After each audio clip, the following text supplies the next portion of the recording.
Reports from beyond the stars. Well, that was certainly something, and hey, before we go, Soldier Boy, is there public release videos available? I saw them from last time, and the body cam reports from the conspiracy hunters on Centris and the sheer madness the Chainbreaker boys got up to was pretty awesome. There's going to be a bit of freeze on public releases this time, sort of. There's a lot to consider this time around. Ah, right, the whole undaunted bit. Where did that even come from?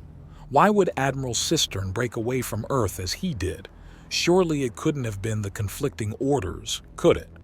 That sort of stupid thing happens all the time, and if it was really that bad, then it would lead to the militaries and politicians of most countries to rebel frequently. Someone asks, and there's a smack in the shoulder. Come on, think man. There's a major difference to people begging favors or offering bribes all the time and orders from people who can have you killed.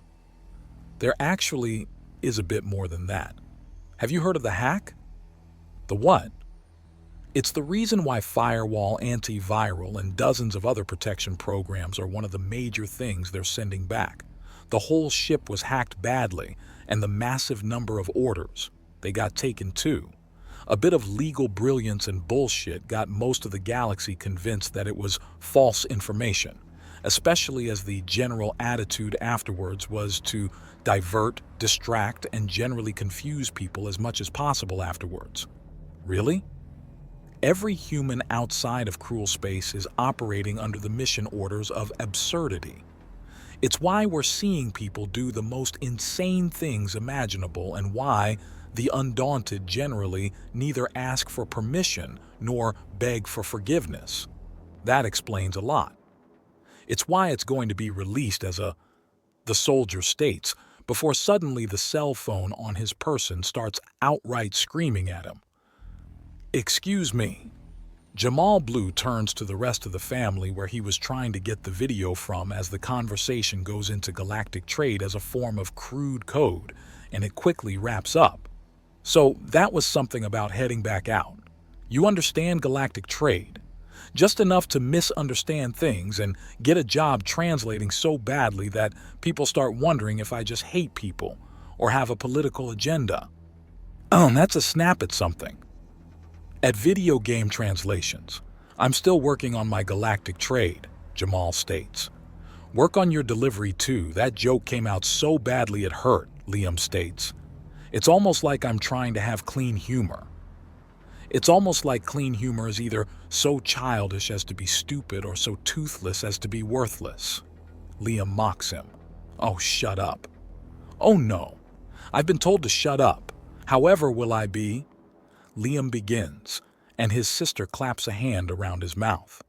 Thank you for your time, sir, she says, and starts to drag the unresisting Liam away to the amusement of the entire family. Jamal, are you going to try for the next ship? Pablo asks. The inevitable.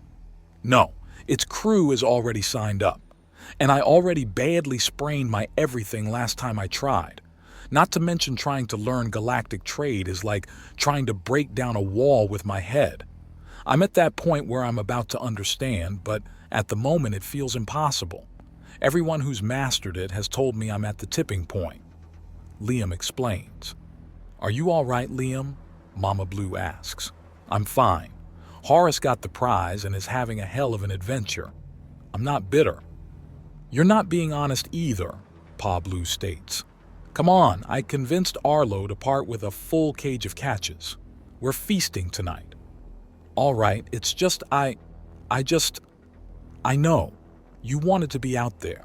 But they're taking so few, and the fact you even know someone who has gone, let alone can call him cousin, is a blessing by itself. It doesn't stop the sting of not being able to use my arm for a month and being told I wouldn't be able to make on of the most historical events ever. One stupid fall in my life, my dreams, my hopes, everything goes on hold and Horace gets the prize, Liam says before sighing. I know, Pa states. Do you? I wanted to be a rock star. I wanted to write and play a song that made Freebird seem like a joke. He holds up his badly scarred left hand to show the old wound. The tip of his middle finger is removed down to the first knuckle. Then a shark had different ideas. That, and you're not too good at writing music. Mama Blue teases him. That too. Pa Blue concedes. What my little brother is trying to say. Liam's father begins. Is that sometimes dreams and reality just don't work? Is it fair? No. Is it real? Yes. Wish in one hand, shit in the other, and see which is first filled, Liam says before letting out a sigh and mutters to himself. Let it go. Let it go and move on. Pa Blue begins before trailing off. It really doesn't seem like the healthiest coping mechanism, but at the same time, he can't really think of a better one. The best answer they got just isn't good enough. Come on, with any luck there will be some clams in the crate and we can make something out of that, Jamal says, and the family moves on together. There are clams. Apparently, Arlo had to beat off a flamingo that decided to get bold and tried to steal some. Everyone called him on his bullshit. The man is always full of stories that he can't prove at all, and if half of them were true, then he either has a rotating cast of nemesis in the animal kingdom, laws of nature, and his fellow man trying to stop him from simply fishing. Not that anyone can really blame him. Tourists are all too willing to swallow his silly stories and will pay far more for fish that he had to ward off an aggressive local eel for than just normal fish. The problem was, he kept it up even with locals who know better. You know I'm not stupid, Liam says as he chops up the garlic for the homemade sauce. Oh? Pa asks him. His scarred hand is very steady and tougher than normal, so he takes heavy advantage of that in cooking. I wouldn't have gotten on the dauntless or inevitable even if I was in perfect health the whole way through, even if I was the strongest man ever, Liam says, and the professional chef that is his uncle says nothing. I still struggle to speak it. I've been trying and trying, but I struggle with galactic trade. It's a requirement. You'll get it, Pa Blue assures him. I know you've gotten it, Liam says, and Pa pauses in his stirring, but only for a moment. Yes, I did. And you want to spare my feelings, because I just don't compare to Cousin Horace. Life of the party, strongest guy on the block and all-around golden child of the blues. And now there's two of them, Liam says. You're not in a competition, Pa says. I know, Liam says. But you're not wrong for feeling things about this, Pa remarks. I know. I was jealous of Gary for years, Pa admits, and Liam turns to him. Your father was always smoother than buttered silk when it came to people. Slap on a smile, put on a little show, and he'd have anyone just eating out of his hand. He was cool, he was slick. He still is. You may not care much for your father's boat dealership, but that place was a damn hole in the ground with a stolen canoe when he first started working there. In 3 years, he made it go legit. After 5, he was running it. And now he's about to sell it to a major corporation and retire in his mid-50s. As a multimillionaire. Yes. Meanwhile, I still work as a chef and will work as a chef for the next 30 years.